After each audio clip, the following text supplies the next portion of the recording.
Hello everyone. तो आज मैं इस वीडियो में आपको 90 डेज का प्लान बताने वाला हूँ एसएससी सीजीएल 2023 के लिए कि आपको कैसे पढ़ना है। मैथ्स, इंग्लिश, रीजनिंग, जीके सारे सब्जेक्ट को कैसे एक साथ लेके चलना है, रिवीजन को साथ में, मॉक टेस्ट को साथ में लेकर के कैसे चलना है, वो मैं बताने वाला हूँ।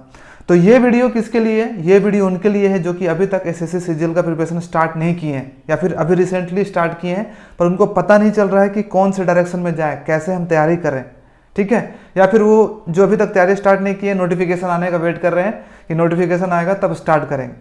जब तक नोटिफिकेशन आएगा तब से स्टार्ट करोगे तो काफ़ी लेट हो जाएगा, ठीक है। नोटिफिकेशन 1 अप्रैल को आने वाला है और एग्ज़ाम जो है जून जुलाई में होगा, जून लास्ट या फिर जुलाई स्टार्टिंग में। तो लगभग आपके पास 90 डेज का टाइम है।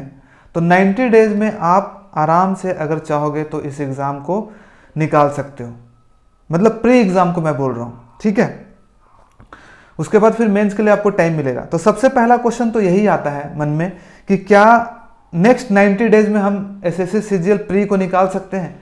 तो इसका जवाब है yes, you can do it. अब कैसे निकाल सकते हो उसको भी मैं एक्सप्लेन करता हूं कि कैसे आप निकाल सकते हो। देखो क्या है, प्री में क्या क्या आते हैं। 200 मार्क्स का पेपर आता है, 50 marks maths, English, reasoning, GK. और उसमें कट ऑफ कितना गया था? 2022 का पेपर हुआ था, उसमें कट ऑफ जो गया था 116 के आसपास, 117 के आसपास, 120 से कम जाता है। तो आपको 120 मार्क्स लाने होंगे, ठीक है। 120 मार्क्स लाने होंगे 200 में। तो अब सोचोगे 120 मार्क्स कैसे लाएं? तो ला सकते हो, क्योंकि अगर अभी भी तुम मॉक टेस्ट लगाओगे ना, जाकर के पेपर जो 22 का आया हुआ पेपर उसको लगाओगे बिना पढ़े हुए भी, तो 60 से 80 मार्क्स आप ले आओगे। जो आपका बेसिक नॉलेज है उसी से आप बहुत सारे क्वेश्चन सॉल्व कर लोगे। तो उसी से आपको बस 30 से 40 मार्क्स का इम्प्रूवमेंट करना है और आप आराम से एग्जाम को क्वालिफाई कर जाओगे। और क्वालिफाई करने के बाद फिर इसका मार्क्स नहीं जुड़ता है, फिर आप मेंस में पहुंच जाओगे और मेंस के लिए भी आपको 3 महीने का टाइम मिलता है। तो आपका जो भी लेवल बन गया होगा उसमें थोड़ा सा और इम्प्रूवमेंट 3 महीने कर दोगे तो मेंस का पेपर दे लोगे। और मेंस में अगर पेपर अच्छा गया तो समझो कि आपका सिलेक्शन हो गया। तो आराम से प्री कर सकते हो, अभी 3 महीने में बहुत चीज़ कर सकते हो। जब तुम 7 दिन पढ़ करके अपना अच्छा परसेंटेज ले आ सकते हो इसमें, ग्रेजुएशन के पेपर में या फिर जो भी स्कूल कॉलेज के पेपर में होता था, तो आप 3 महीने अगर कंसिस्टेंट पढ़ो सीजीएल के लिए तो क्या आप 40-50 मार्क्स का इंप्रूवमेंट नहीं कर सकते? आराम से कर सकते हो। तब वही मैं बताने जा रहा हूँ कि आपको क्या क्या करना है। सबसे पहले तो आपको देखो प्री के लिए ना, ये जो है कि आपका क्या क्या होता है, मैथ्स, इंग्लिश, रीजनिंग, जीके 50-50। आपको टारगेट जो ज़्यादा करना है वो 150 मार्क्स पे करना है, मैथ, इंग्लिश और रीजनिंग पे। और बाकी जीके बहुत वास्ट होता है, तो इस पे आप 20 मार्क्स का टारगेट करोगे स्टार्टिंग में प्री के लिए, तब भी सफिशियंट होगा। बाकी इसमें से मुझे लाना है, यानी कि 100 मार्क्स 150 में 110, 120 मार्क्स यहाँ से लाना है, बाकी मार्क्स यहाँ से ऐड करना है, ठीक है। और जो टारगेट आपका स्टार्टिंग में टारगेट सेट कर लेना है 150। अब 150 टारगेट क्यों सेट किया कि जब 120 मार्क्स हमें कट ऑफ लाना तो 150 क्यों? क्योंकि जब आप 150 का टारगेट करोगे ना तभी आप अपने आप को बेहतर कर पाओगे। जब आपका छोटा टारगेट होता है ना तो उसके हिसाब से आप उतना ही पढ़ते हो, लेकिन अगर आपका टारगेट ज़्यादा होता है तो आप ज़्यादा पढ़ने का ट्राई करते हो, ठीक है। और आप ज़्यादा अपना एफिशिएंसी देते हो, ज़्यादा मेहनत करते हो कि मुझे 150 लाना है। अगर 120 टारगेट बना लोगे तो आपका जो मार्क्स है 110, 100 के आसपास में रुक जाएगा और कट ऑफ के आसपास भटकता रहेगा। इसलिए 150 मार्क्स बनाओ। तो अगर आप अच्छे से मेहनत करोगे तो कम से कम, चलो 150 नहीं आया तो 140, 135, तब भी आराम से इजली कट ऑफ क्लियर करोगे। जो पहले से तैयारी कर रहा है 6 महीना पहले से, उसका तो इसका जो टारगेट होना चाहिए उनका वो 170 होना चाहिए, 180 होना चाहिए। 150 में जो 90 दिन के लिए टारगेट कर रहा हूं उनके लिए 150 का टारगेट है, ठीक है। तो ये बात हो गई कि आपको क्या टारगेट रखना और कैसे तैयारी करना है। अब हम चलते हैं सब्जेक्ट वाइज, ठीक है, कि अब सब्जेक्ट वाइज हमें कैसे करना है, कि मैथ्स कैसे करना है, कितने घंटे पढ़ना है, कहाँ से पढ़ना है, ठीक है। English, reasoning, GK. तो सबसे पहले मैथ्स से स्टार्ट करते हैं कि मैथ्स में आपको अच्छा खासा टाइम देना पड़ेगा। मैथ्स बहुत इंपॉर्टेंट है, अगर मैथ्स में टाइम नहीं दोगे तो नहीं होगा। आपको डेली का 3 से 4 घंटे मैथ्स में देना है। जिसका मैथ्स थोड़ा सा वीक है उसको थोड़ा सा ज़्यादा टाइम देना है, जिसका मैथ्स सही है 3 से 4 घंटे डेली का काम से चल जाएगा, ठीक है। अब कहाँ से पढ़ना भाई? 3 से 4 घंटे अगर देना है तो पढ़ना कहाँ से है, वो भी तो इंपॉर्टेंट है। क्या आपको न्यू बैच ज्वाइन करना चाहिए? तो इसका जवाब है नहीं। अगर आप न्यू बैच अभी से ज्वाइन करोगे ना तो कोई फ़ायदा नहीं होगा। आपका सिर्फ 50% सिलेबस कंप्लीट होगा, 50% सिलेबस बचा रहेगा और आपका कुछ नहीं हो पाएगा। आपको इसलिए न्यू बैच अभी से स्टार्ट नहीं करना है। अगर CGL 2023 का तैयारी कर रहे हो, अगर 24 का तैयारी कर रहे हो तो आप न्यू बैच ले सकते हो, लेकिन 23 के लिए आप न्यू बैच लोगे तो आपके साथ एक धोखा हो जाएगा, समझो तो, और कुछ नहीं हो पाएगा। तो आपको पढ़ना कहाँ से है? तो पढ़ने के लिए आपको यूट्यूब पे ही इतने सारे जो वीडियोस पढ़े हैं ना, उसमें प्री लेवल का आराम से आपका प्रिपरेशन हो जाएगा। प्री में जो लेवल आ रहा है ना, जो 2022 का पेपर आया, 2022 का इतना इजी पेपर आया, मैथ्स हो, रीजनिंग हो, इंग्लिश हो, जीके हो, सारे इजी क्वेश्चंस, बेसिक क्वेश्चंस आए। ऐसा नहीं उसके लिए कि आपको बैच लेने की जरूरत है। आराम से अगर यूट्यूब से भी पढ़ोगे तो अच्छे मार्क्स ले आओगे। अगर आपके पास ऑलरेडी बैच लिया हुआ है तो आप वहाँ से पढ़ सकते हो, ठीक है। अगर आपने पहले से लिया है तो उससे कंटिन्यू कर सकते हो, लेकिन मैं न्यू बैच लेने का सजेशन आपको नहीं दूंगा। अब कहाँ से पढ़ सकते हो यूट्यूब वीडियोस? भाई एक E1 कोचिंग सेंटर है, ठीक है। E1 coaching centre Bhutesh sir का है। वहाँ पे आप डालोगे Bhutesh sir percentage, Bhutesh sir time and work, Bhutesh sir E1 coaching centre, तो आपको सारा का प्लेलिस्ट बना हुआ उनका वीडियो, उनका जाओगे चैनल पे प्लेलिस्ट। या फिर कंपटीशन प्रिपरेशन करके है, मेरा फ्रेंड ही है, वो भी पढ़ाता है, वहाँ से भी देख सकते हो। आपको सबसे पहले देखना होगा कि कौन सा टीचर अच्छा है। पवन राव सर ने भी पूरा लेक्चर दे दिया है यूट्यूब पे, बस आपको एक चूज कर लेना है कि हाँ भाई हमको इससे पढ़ना है, और उसी से अपना नोट्स कॉपी बनाते हुए पढ़ो। मैंने यहाँ पे लिखा है कि नोट्स कॉपी बनाना बहुत ज़रूरी है। बहुत ज़रूरी इसलिए है क्योंकि नोट्स नहीं रहेगा तो आप बार बार वीडियो नहीं देख सकते। नोट्स रहेगा, पेपर पलट लोगे, पेज पलट लोगे, आपका परसेंटेज 10 पेज का 15 पेज का रहेगा नोट्स, आराम से एक बार रिवाइज करना होगा, बस 10 पेज देख लिया, परसेंटेज रिवीजन हो जाएगा। लेकिन नोट्स नहीं बनाओगे तो समझो कि हमेशा अंधकार में रहोगे। इसलिए अगर पढ़ भी रहे हो E1 coaching centre, competition preparation, या फिर कोई भी, जो तीनों में से जो अच्छा लगे, एक ही पढ़ना है। और ये प्री के लिए एकदम सफिशियंट है जो इनका वीडियो लेक्चर है। नोट्स जरूर बना लेना, ठीक है। इनका लेक्चर सबसे कम है, सबसे कम वीडियोस में आपको मिल जाएगा, सबसे कम आवर में कंप्लीट होगा। इसका थोड़ा सा ज़्यादा में होगा, और पवन राव सर का भी थोड़ा सा ज़्यादा टाइम लगेगा। तो नोट्स कॉपी जरूर बना लेना। इजी क्वेश्चन ही करना, बहुत हार्ड वाले क्वेश्चन करने की जरूरत नहीं है, ठीक है। अब उसके बाद होता है कि आपको प्रैक्टिस कहाँ से करना है, प्रैक्टिस के लिए कौन सी बुक लेनी है। तो एक तो आपका नोट्स कॉपी हो गया, इसी को आपको 10 बार, 15 बार, 20 बार, जितना बार रिवाइज कर सकते हो उसको करना। मतलब गेट बाय हार्ट, इसको बोलते हैं रट्टा मार जाना एकदम, सब क्वेश्चंस याद हो, उसका आंसर याद हो, उसका मेथड याद हो। अगर वैसे नोट्स कॉपी को कर लिए तो फिर प्रीवियस ईयर क्वेश्चंस करने में ज़्यादा आपको दिक्कत नहीं होगी। उसके बाद एक बुक लेना, सिर्फ previous year questions, TCS pattern के क्वेश्चंस हैं वो ले सकते हो। बहुत सारे मार्केट में बुक है, आप ले सकते हो। किरण पब्लिकेशन है, पिनेकल है, आपको जो अच्छा लगे वहाँ से एक बुक जो TCS पैटर्न के 4-5 साल के प्रीवियस ईयर क्वेश्चन है चैप्टर वाइज, आप वो ले लो। बहुत मोटी बुक लोगे तो कुछ नहीं होगा, आपको पतली बुक लेनी है और उसको बार बार बनानी है, ठीक है। अब कौन सा चैप्टर से स्टार्ट करना है, अर्थमेटिक से स्टार्ट करना है, कैसे करना है, कितना दिन कौन से टाइम को देना, तो उसका एक 90 दिन का प्लान ना मैं 24 घंटे के अंदर मैं अपने टेलीग्राम चैनल पे डाल दूंगा, ठीक है। टेलीग्राम चैनल का जो लिंक है आपको वहाँ पे आई बटन पे दिख रहा होगा, या फिर आप कमेंट बॉक्स में जाओगे मेरे डिस्क्रिप्शन में, तो वहाँ पे भी टेलीग्राम चैनल का आपको लिंक मिल जाएगा। या फिर टेलीग्राम पे 1000 अचीवर्स सर्च करोगे ना, 1000 अचीवर्स, तो आपको वहाँ पे टेलीग्राम चैनल मिल जाएगा। वहाँ पे जाओ, वहाँ पे बहुत अच्छा माहौल बना हुआ है SSC CGL का प्रिपरेशन के लिए। हमेशा मोटिवेशन चीज़ें, इंपॉर्टेंट PDF शेयर करता रहता हूँ, वहाँ से आप कर सकते हो। और मैं 90 दिन का जो मैथ्स का प्लान है कि कैसे कौन सा दिन कितने दिन में मैं परसेंटेज कंप्लीट करना है, कितने दिन में टाइम एंड वर्क कंप्लीट करना है, वो मैं वहाँ पे डाल दूंगा, ठीक है। तो ये हो गई मैथ्स की बातें। मैथ्स में बस इतना ही करना है और रिवीजन करते रहना है। याद रखना, हर 2-3 दिन पर रिवीजन थोड़ा थोड़ा करते रहना है। अब हम चलते हैं, बात करते हैं रीजनिंग पे कि आपको रीजनिंग कैसे करनी है, ठीक है। तो रीजनिंग के लिए आपको ज़्यादा टाइम देने की जरूरत नहीं है। रीजनिंग में अगर आप 1.5 घंटे से 2 घंटे भी डेली देते हो तो सफिशिएंट है। मैं तो बोलूँगा कि आपको डेली 1.5 घंटे 2 घंटे देने के बजाय आप 3 घंटे अगर अल्टरनेट डे देते हो, एक दिन गैप करके, तो वो भी चल जाएगा। कभी कभी पढ़ने का मन किया तो बीच बीच में अगले दिन प्रैक्टिस भी कर लिए क्वेश्चंस। इसमें क्या करना होता है रीजनिंग में सबसे ज़्यादा इंपॉर्टेंट होता है कि आपको थोड़ा सा ट्रिक सीखना होता है। ट्रिक्स जैसे मान लो कि कोडिंग डिकोडिंग है, तो नंबर्स, तो A से Z तक पूरा आपको नंबर से याद होना चाहिए कि P परफेक्ट मतलब 16 नंबर पे होना चाहिए, Q 17, L 12, H 8, N 14, ठीक है, S 19। तो ऐसे सारे याद होने चाहिए मन में। उसके लिए थोड़ा सा ट्रिक्स आपको सीखना पड़ेगा। एक एक चैप्टर करके आपको बनाना है और उस पर प्रैक्टिस करना है। सबसे पहले मैंने बोला कि मेक नोट्स कॉपी ऑफ एक चैप्टर, एक एक चैप्टर करके कंप्लीट करो, उसका नोट्स बना लो और ये आप कहाँ से पढ़ सकते हो, मैंने YouTube पे सर्च किया है, यहाँ पे कोई प्रमोशन नहीं है, कुछ भी नहीं है, YouTube से मैंने सर्च किया था कि कहाँ से पढ़ सकते हो तुम लोग। तो रीजनिंग बाय एक अनुभव सर हैं, जो कि माई पाठशाला में उनका प्लेलिस्ट है 60 दिन का रीजनिंग का, सारे चैप्टर उन्होंने पढ़ा है, वहाँ से रीजनिंग पढ़ सकते हो।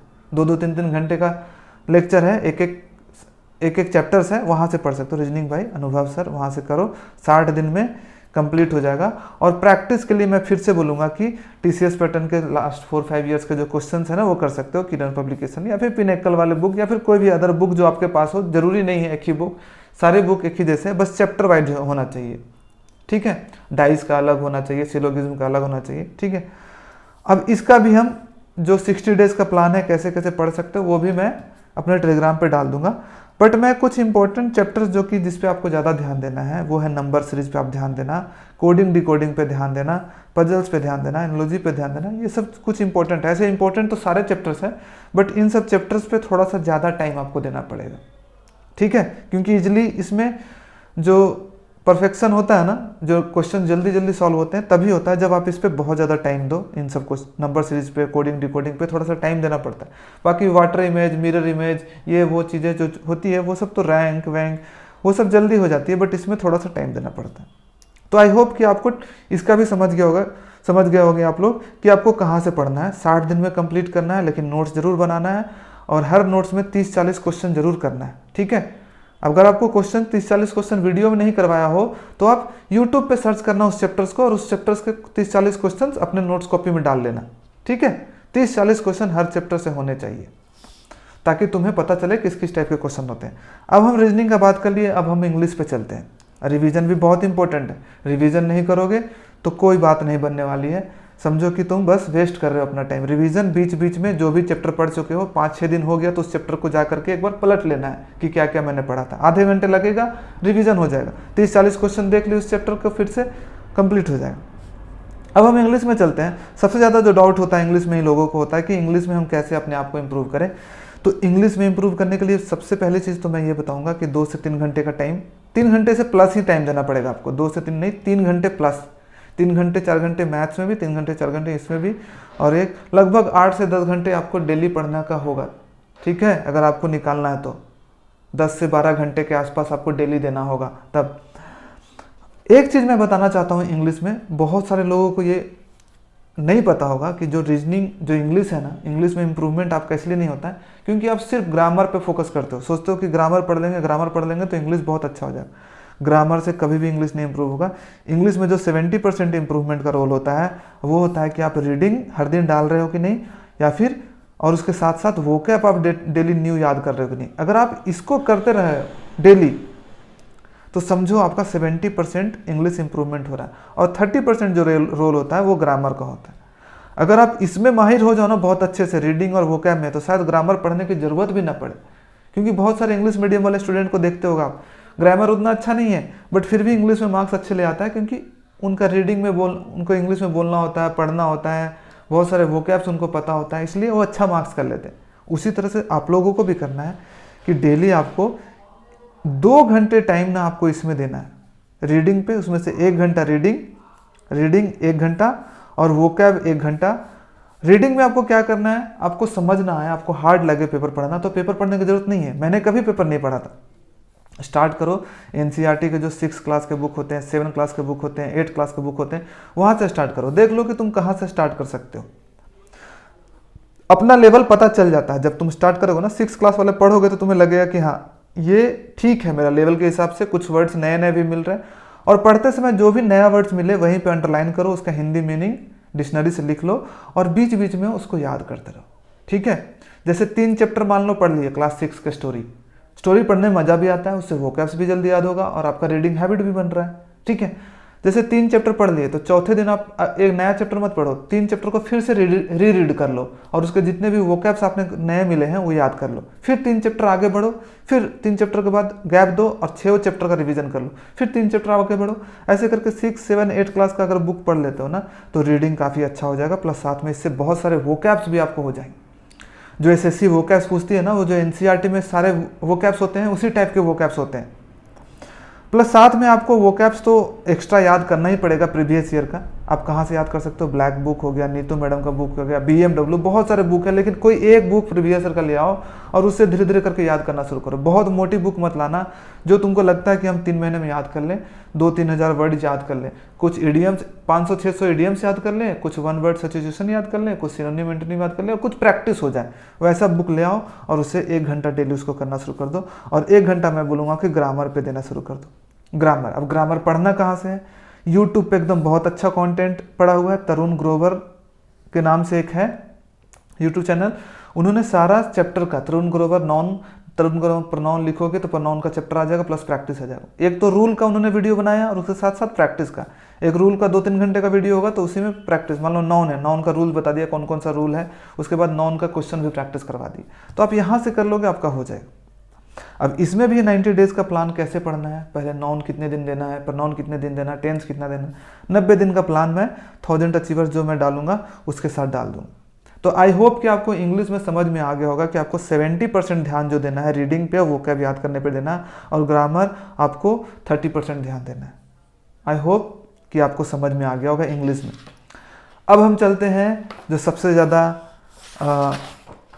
कंफ्यूजिंग होता है, और वो होता है कि जीके और करंट अफेयर में क्या करें। इसमें मैं अभी भी कंफ्यूज हूँ, लेकिन 1.5 से 2 घंटे इसमें भी आपको टाइमिंग देना पड़ेगा।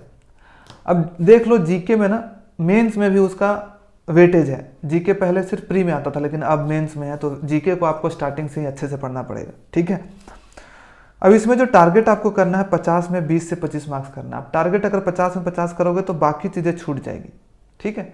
आपको 20 से 25 मार्क्स का टारगेट करना है, और मैं ये बोलूँगा कि आपका जीके तब इम्प्रूवमेंट कभी नहीं होगा जब आप रैंडम इधर उधर से बस जीके का क्वेश्चन कर रहे हो, हल्का फुल्का पढ़ रहे हो और क्वेश्चन कर रहे हो, तब आपका जीके कभी इम्प्रूव नहीं होने वाला। आपको एक सिस्टमैटिक ढंग से एक बार जीके का तैयारी करना ही पड़ेगा। अब मैं बोलूँगा कि करो, क्योंकि आपके पास जीके के लिए 3 महीने नहीं 6 महीना टाइम मान के चलो, कि पहला 3 महीना तो प्री के लिए 20-25 नंबर लाना है, फिर दूसरा 3 महीने पूरा मेंस के लिए टारगेट करेंगे, ऐसे करके करो, ठीक है।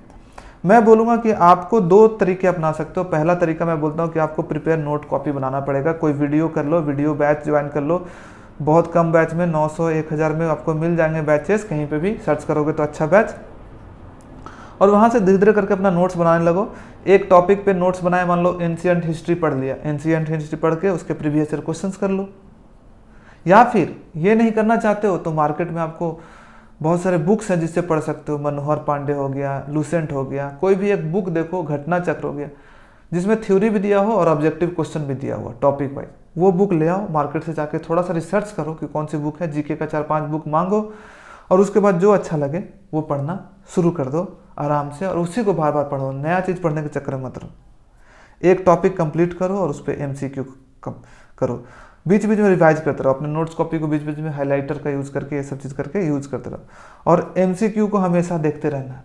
मान लो ज्योग्राफी तुमने पढ़ लिया, तो ज्योग्राफी को बस अगर खा रहे हो, डिनर कर रहे हो, कुछ कर रहे हो, कहीं ट्रैवल कर रहे हो, तो अपने मोबाइल ऐप पे SSC प्रीवियस ईयर क्वेश्चंस करोगे तो एंड्रॉयड ऐप पे बहुत सारे एप्लीकेशंस मिल जाएंगे, ठीक है। आप वहाँ से आराम से बस देखते जाओ, स्क्रॉल डाउन करते जाओ और वहाँ से पढ़ते जाओ, ठीक है। वैसे करते जाओगे, मन में बस क्वेश्चंस आते जाएंगे। मैं मेट्रो में सफ़र करता था, जब मैं दिल्ली में प्रिपरेशन करता था, तो मेट्रो में कहीं आना जाना हुआ तो मैं बस स्क्रॉल करके देख रहा हूँ कि कौन कौन से क्वेश्चन है, 10 क्वेश्चन कर लिया, 20 क्वेश्चन कर लिया। इंटरेस्ट थोड़ा सा बनाना पड़ेगा जीके में आपको, ठीक है। एक चीज़ मैं बता सकता हूँ कि स्टार्ट करो, पॉलिटी से स्टार्ट कर सकते हो, अच्छा लगेगा थोड़ा पढ़ने में, फिर बायोलॉजी जाओ, फिर हिस्ट्री जाओ, फिर ज्योग्राफी जाओ, लेकिन अपने हिसाब से चलो, धीरे धीरे करके कंप्लीट करो चीज़ों को एक एक करके। स्टैटिक जीके में मैं बोलूँगा कि हर 1-2 दिन पे एक टॉपिक कंप्लीट करने का कोशिश करो। बहुत सारे स्टैटिक जीके के बुक मिल जाएंगे आपको, डांस फॉर्म्स हो गया, डैम्स हो गया, रिवर्स हो गया, कनाल्स हो गया, बहुत सारे अलग अलग स्टैटिक जीके होते हैं। आप वहाँ से धीरे धीरे करके बस रीडिंग डालते रहो, हो जाएगा। और करंट अफेयर्स के लिए मैं बोलूँगा कि करंट अफेयर्स के लिए सबसे बेस्ट मैं बोलूँगा कि स्टडी IQ का टॉप 300 मंथली जो होता है क्वेश्चंस होता है करंट अफेयर्स, वो बहुत अच्छा होता है, क्योंकि बहुत लोगों का रिव्यू मैंने सुना तो वो बोले कि मैक्सिमम जो क्वेश्चंस थे करंट अफेयर्स का इसी से आ गए थे, जो CGL 2022 हुआ था, और साथ में ये जो अभी हुआ 2022 का मेंस हुआ, उसमें भी स्टडी IQ को टॉप 300 से हो गया। आप ये सर्च करोगे यूट्यूब पे शायद तो आपको मिल जाएगा, ठीक है। तो ये बात हो गई जीके की। आई होप कि समझ गए होगे आपको क्या करना है। एक बार जीके में मेहनत करना ही पड़ेगा। जीके में मेहनत नहीं करोगे तो आपका मार्क्स इंप्रूवमेंट नहीं होगा। या तो नोट्स कॉपी अपना धीरे धीरे करके प्रिपेयर कर लो और प्रीवियस ईयर क्वेश्चंस लगाते जाओ बस। और या फिर दूसरा काम कर सकते हो, कहीं से अपना एक बुक ले आओ, बुक से पढ़ना शुरू कर दो। अब कुछ इंपॉर्टेंट चीज़ें हैं जो कि बहुत मैटर करती है एग्जाम के प्रिपरेशन के टाइम पे, उस पर भी आपको ध्यान देना है, ठीक है। सिर्फ ये नहीं कि बस मैथ इंग्लिश रीजनिंग पढ़ते जाएं। सबसे ज़्यादा इंपॉर्टेंट मैं बोलूँगा कि आपको रिवीजन पे करना है। रिवीजन जो भी पढ़ चुके हैं 2-3 दिन के बाद आपको रिवाइज करना होगा। मान लो परसेंटेज पढ़ लिया, 7 दिन हो गए, एक बार फिर से बस पेज अपना पलट लिया, कॉपी पलट लिया कि क्या क्या चीज़ें पढ़ी थी, ये चीज़ें पढ़ी थी, अच्छा ये कोई क्वेश्चंस को सॉल्व करने की कोशिश करना है, उसका आंसर को हाइड करके। सैटरडे संडे को मैं बोलूँगा कि हाफ टाइम जो होगा ना आपका, आधा टाइम रिवीजन पे रख देना कि पूरे वीक मैंने क्या क्या पढ़ा है उसका रिवीजन, ठीक है। उसके बाद दूसरा है कि मॉक टेस्ट। आपको मॉक टेस्ट लगाना शुरू कर देना चाहिए अभी से ही। सोचोगे कि अभी से क्यों लगाएं, लास्ट के 15 दिन में मॉक लगाएंगे ना तो आपको फिर कोई फ़ायदा नहीं होने वाला। अभी से मॉक टेस्ट लगाना शुरू कर दो। अभी वीक में भले एक लगाओ, 1 से 2 मॉक लगाओ, लेकिन मॉक्स लगाओ, उससे पता चलेगा कि किस टाइप के क्वेश्चंस आते हैं, मैं कितने पानी में हूँ, कौन सा सिली मिस्टेक करता हूँ, बहुत सारी चीज़ें पता चलेगा। अब मैं बोलूँगा कि स्टार्टिंग में आपको ज़रूरी नहीं है कि आप ऑनलाइन मॉक पे ही लगाओ।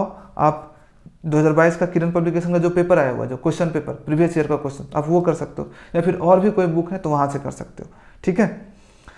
और मैं बोल रहा हूँ कि मॉक का संख्या धीरे धीरे करके बढ़ाना है। जैसे कि अब 1-1.5 महीना होगा तो मॉक वीक में 2-3 कर देना है, फिर 4 करना है, जब कंप्लीट हो जाए फिर 7 मॉक लगाना है। अच्छा, उसके बाद इंपॉर्टेंट है ना कि कंसिस्टेंसी बहुत ज़्यादा इंपॉर्टेंट होता है। जो कंसिस्टेंसी है, कंसिस्टेंसी वेरी इंपॉर्टेंट। अगर आप कंसिस्टेंट नहीं हो ना तो कभी भी आप इस एग्ज़ाम को क्रैक नहीं कर पाओगे। सबसे ज़्यादा मैं इंपॉर्टेंट जो मानता हूँ वो कंसिस्टेंसी को ही मानता हूँ। अगर आप 90 दिन, जो आगे 90 दिन है, हर दिन आप पढ़ाई करते हो कुछ ना कुछ, हो सकता है कि किसी दिन कम पढ़ने का मन किया, लेकिन हर दिन कंसिस्टेंट होकर कुछ ना कुछ पढ़ रहे हो तो डेफिनेटली मैं बोल रहा हूँ कि आपका सिलेक्शन जरूर होगा, ठीक है। मुश्किल नहीं है इसका पढ़ाई, बहुत ज़्यादा हार्ड नहीं है, लेकिन कंसिस्टेंट रहना बहुत ज़्यादा मुश्किल है, जो कि बहुत कम परसेंट लोग कर पाते हैं। 0.1% ही कर पाते हैं जिनका सिलेक्शन होता है। तो आपको कंसिस्टेंट रहना है। प्लस साथ में मैं ये बोलूँगा कि आपको जो जर्नी है वो इतना आसान नहीं होगा। आपको बहुत सारे अप्स डाउन्स आपको फेस करना पड़ेगा। कभी आपको डिमोटिवेशन होगा, कभी आपको फियर आएगा, कभी लगेगा कि मेरा सिलेक्शन नहीं हो पाएगा, कभी कुछ कभी घर से प्रेशर आएगा। उस टाइम पे अपने आप को मोटिवेटेड रखना है, कीप मोटिवेटेड योरसेल्फ। उसके लिए आप अफर्मेशन का यूज़ कर सकते हो, जो कि बहुत इंपॉर्टेंट है। अगर खुद से बोलोगे ना कि I can do it, I will do it, तो वो थोड़ा सा एनर्जी अंदर से आती है। तो मेरा तो अफर्मेशन था, या फिर जिसका भी अफर्मेशन हो, अपने गोल के लिए अफर्मेशन बना लो कि I am income tax inspector, ठीक है। I will do it for my parents and I am working hard for it. हर दिन 50 बार इसको रिपीट करने की कोशिश करो। मान लो कि अभी पढ़ने का मन नहीं कर रहा, 10 बार रिपीट कर लिए, आई am income tax inspector, I am assistant section officer, I will do it for my parents, I am working hard for it. 10 bar repeat करो, देखो तुरंत जोश आएगा, ठीक है। ये करना बहुत इंपॉर्टेंट है। उसके बाद कीप योर सेल्फ मोटिवेटेड। आपको अलग अलग तरीके से अपने आप को मोटिवेटेड करना पड़ेगा। जैसे मोटिवेशनल वीडियोस देख लो, टॉपर्स के वीडियो देख लो, ट्रेनिंग का वीडियो देख लो, सैलरी का वीडियो देख लो। बहुत सारी चीज़ें हैं कि क्या क्या कर रहा है सेलेक्टेड एस्पिरेंट, क्या क्या कर रहे हैं। थोड़ा सा मोटिवेशन वहाँ से मिलेगा, पुश मिलेगा आपको, ठीक है। अपने फैमिली से बात कर लो, अपने फैमिली के फेस को याद कर लो, अपने घर की कंडीशन को याद कर लो। अपने आप को तुम्हें मोटिवेट करना ही पड़ेगा, ठीक है। और एक चीज़ मैं बोलना चाहता हूँ लास्ट में कि हर दिन ना अपना टास्क को ज़रूर लिख देना कि आज मुझे टास्क क्या करना है। हर दिन टास्क है, मुझे मैथ्स में आज ये पढ़ना है, इंग्लिश में ये पढ़ना है, रीजनिंग में ये पढ़ना है, जीके में ये पढ़ना है। और उसके बगल में एक बॉक्स बना लेना और जो जो टास्क कंप्लीट होते जाए उसको आपको टिक मार्क करते रहना, ठीक है। ये करोगे तो बहुत ज़्यादा 90 दिन के लिए, डे 1 से डे 90 तक, आज से शुरुआत करो और 90 दिन तक चलो, ठीक है। तो बस इसी के साथ काफ़ी लंबा वीडियो हो गया। और अगर अभी तक आप जुड़े हुए हो, इसका मतलब डेफिनेटली श्योरली आप चाहते हो कि आपका सिलेक्शन हो, और आप कर सकते हो, ठीक है। आप कर सकते हो, बस आपको 90 दिन अपना बेस्ट देना है। और मैंने जो जो चीज़ें बताई है वो बस फॉलो करना है। वो फॉलो कर लोगे, आराम से प्री क्लियर होगा, फिर मेंस का स्ट्रैटेजी बनाएंगे, मेंस भी क्लियर हो जाए, ठीक है। तो all the best all of you. अगर आपको लगा कि ये वीडियो सच में अच्छा था, सच में इससे फ़ायदा हुआ, तो प्लीज़ इसको लाइक, सब्सक्राइब और शेयर कर दो। और मैं एक चीज़ और बताने वाला हूँ कि इसका जो PDF है मैं अपने टेलीग्राम चैनल पे डाल दूंगा, तो आप टेलीग्राम चैनल मेरा ज्वाइन कर लो। उसका नाम 1000 अचीवर्स है, आपको लिंक डिस्क्रिप्शन में मिल जाएगा या फिर पिन कमेंट बॉक्स में मिल जाएगा, या फिर 1000 अचीवर्स सर्च करोगे टेलीग्राम ग्रुप पे तो वो भी मिल जाएगा। ठीक है, तो ये था 90 डेज का प्लान।